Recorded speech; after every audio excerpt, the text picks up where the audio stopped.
Denise Romano, coordenadora geral do Sindiúti, aqui no Outras Palavras, repercutindo um assunto que ganhou manchete nos jornais aqui no estado de Minas Gerais, de que o governador Romeu Zema não cumpre os 25% de investimentos na educação. Bom, a gente já denuncia isso há muito tempo, né? Há muito tempo mesmo, várias denúncias ao Ministério Público, várias denúncias à imprensa, várias denúncias dizendo que Minas Gerais não investe os 25% e é um fato. E é importante que os órgãos de fiscalização do Poder Executivo atuem nesse sentido. O governador, os governos que não investem, que negam os recursos destinados à educação, no caso aqui de Minas Gerais, precisa se explicar. Vamos agora à Assembleia Legislativa de Minas Gerais para acompanhar uma importante discussão a respeito da situação de contaminação de profissionais da educação municipal em Varginha. Nunca nós fizemos da educação à distância, da educação remota, a nossa opção. A nossa opção é o ensino presencial. Só que agora não trata de opção, trata de necessidade.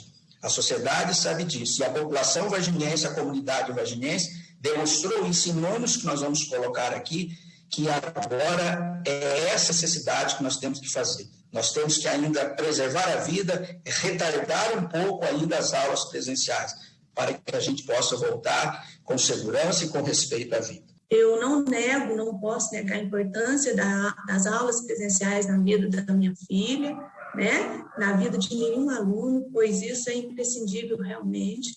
Porém, os tempos que nós estamos vivendo não condiz, né, com a situação.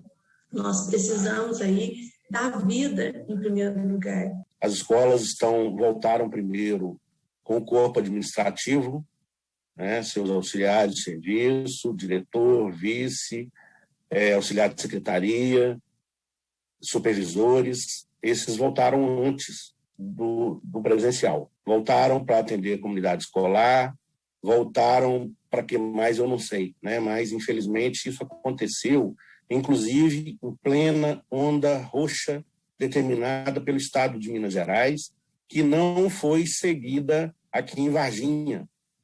Como a deputada disse, teve que intervir, né, com ação na Justiça para que isso mudasse os quadros aqui na cidade. Mas é importante de alertar os pais e as mães que não é o momento da gente levar nossas crianças para as escolas. Não tem uma situação segura ainda para a escola receber, nós não temos vacina para todo mundo, e é importante a gente fazer uma campanha, vacina para todos já. O projeto Mãos Dadas do governo do estado tem sido muito criticado pela comunidade escolar, por profissionais da educação, parlamentares e estudiosos do assunto. Nós vamos ouvir aqui a deputada estadual Beatriz Cerqueira, presidenta da Comissão de Educação, Ciência e Tecnologia da Assembleia, a respeito desse assunto. É claro que a municipalização ela tem previsão legal e, portanto, ela precisa ser, no âmbito do poder público, respeitada.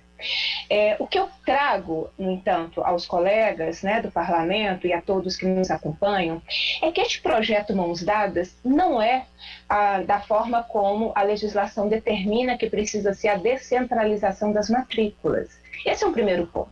Porque toda descentralização das matrículas em toda a legislação determina um regime de colaboração. Então, precisa ser um processo de parceria entre Estado e municípios, incluindo, no caso, o avanço e a universalização da educação infantil no Estado de Minas Gerais.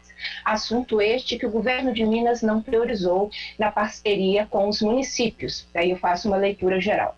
Então, o primeiro aspecto é esse, né?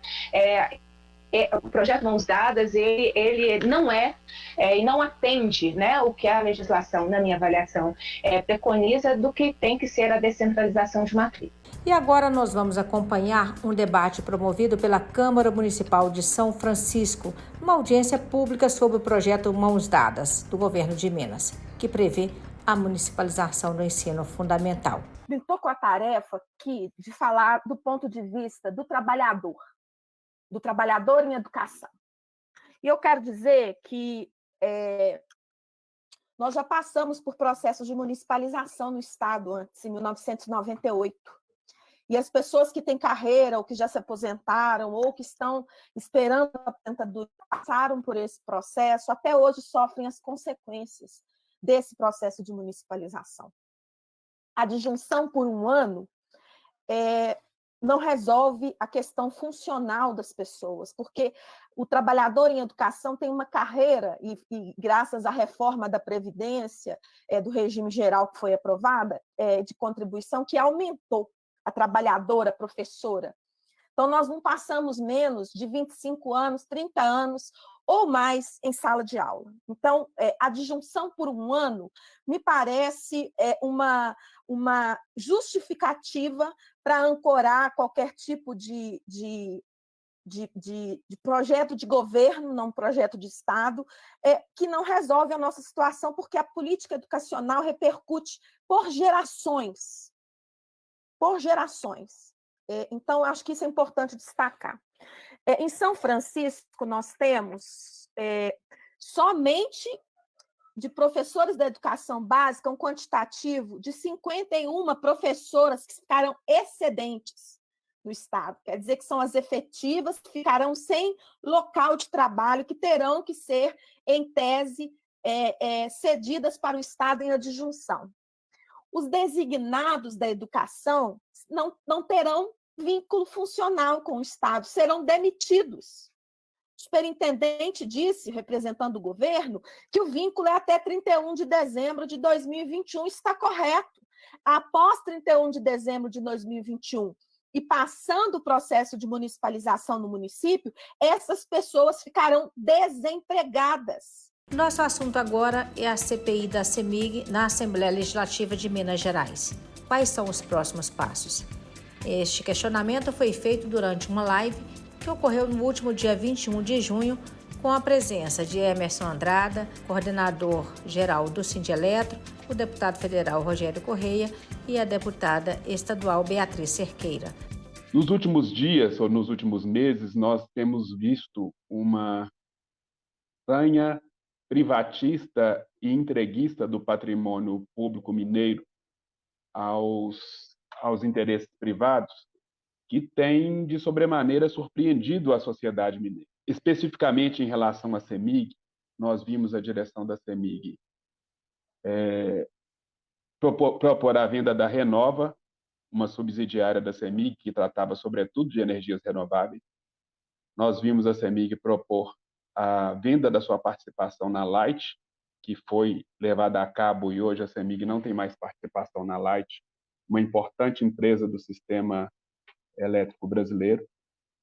E, por fim, a participação da CEMIG na venda da Taesa, cuja proposta de venda foi feita recentemente e ainda não foi levada a cabo.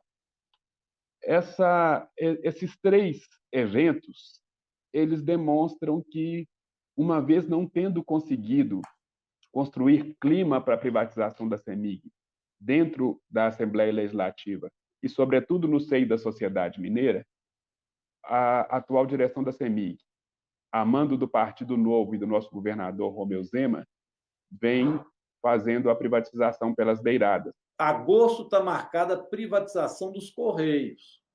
E em setembro eles querem privatizar a prestação de serviço público de educação, de saúde e de assistência social através da reforma administrativa, que é a PEC 32, que inclui os empregados públicos também, viu? Tira o direito de vocês mais uma vez. Então, tudo isso é o pacote que o governo Bolsonaro, Paulo Guedes, tem apresentado ao povo brasileiro. Como o governo não tem condições para fazer a venda direta, o que nós passamos a observar, Emerson, é exatamente essa mudança da tática, no sentido de se apropriar da CEMIG, aparelhá-la, eu acho que esse é o melhor termo, colocá-la a serviço de interesses pessoais, de grupos, né, privados, e o que nós começamos a receber e a acompanhar é uma situação estarrecedora de uma gestão que não preza pelo público, que não preza pela coisa pública, que tem feito negociações entre si, né?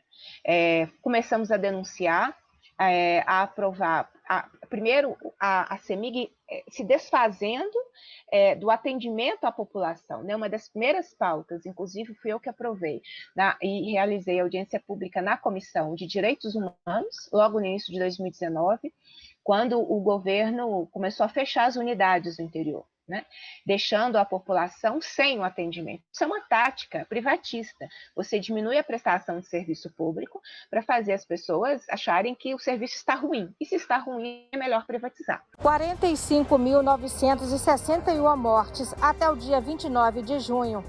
Aqui na porta da Assembleia Legislativa, o Sindiúti fez um memorial pelas mortes em Minas Gerais até o momento. Cada vela representa 1.000 mortes pela Covid-19 no estado de Minas Gerais. O Sindiúti continua em defesa da educação e da vida e fazendo a denúncia para que a educação presencial só seja de fato retomada assim que todos e todas estiverem vacinados.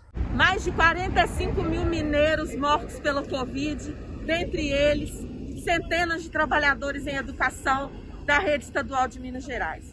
Nós estamos aqui hoje na porta da Assembleia Legislativa para denunciar que a nossa categoria está morrendo de Covid, que a população do estado de Minas Gerais está morrendo de Covid e as vacinas demoram. Uma luta pela vida, uma luta por justiça, uma luta que as pessoas têm que entender que quando o professor está dizendo que não pode ir para a sala de aula, ele não está defendendo só a vida dele, não. Ele está defendendo a vida, inclusive, dos pais, dos irmãos e dos filhos daqueles que são contra o movimento dos professores. O destaque agora é para a audiência pública realizada pela Câmara Municipal de São Francisco no último dia 16 de junho. A atividade teve como objetivo discutir sobre o projeto Mãos Dadas do governo do estado, que pretende municipalizar as escolas estaduais de ensino fundamental. A professora Denise Romano disse que essa proposta precariza a política educacional e vai provocar desemprego em massa na categoria. Mas eu quero dizer que quando você, Jonathan, apresentou os gráficos no início da sua apresentação sobre a evolução dos casos no município, né, na microrregião, eu fiquei muito espantada e elogiar a coerência da sua fala, porque os gráficos apresentam o quadro. Então, todos os argumentos que foram colocados aqui por todos, pelo Poder Legislativo, pelo doutor Unai, pela Secretaria de Saúde, por você, Jonathan, por todas as pessoas. Os números são demolidores. Não é possível voltar às aulas se a gente não tem os grupos com a vacina, né, vacinados. Então, isso é uma limitação, tanto para o nível básico, fundamental, né, e universitário, de nível superior. Atos, carreatas e palavras de ordem. O 19 de junho último foi marcado por manifestações contra o governo federal em todo o país. E em Belo Horizonte não foi diferente. E agora a luta é fora Bolsonaro. E quem fala fora Bolsonaro, fala fora a cena também. Porque o Zé é o seu representante aqui, que quer privatizar a saúde, que quer privatizar a educação, que quer privatizar, está dilapidando. Além da questão da pandemia, a carestia que nós estamos vivendo no Brasil, com a alta dos preços, desde a alimentação, dos combustíveis, o número de pessoas passando fome no nosso país, o número de pessoas sem condição de ter uma refeição digna durante o dia, chega a 120 milhões de pessoas no nosso país. Nós tínhamos saído do mapa da fome, e infelizmente de 2016 para cá, voltamos do mapa da fome para o desemprego em massa, para toda a carestia que o nosso povo está vivendo.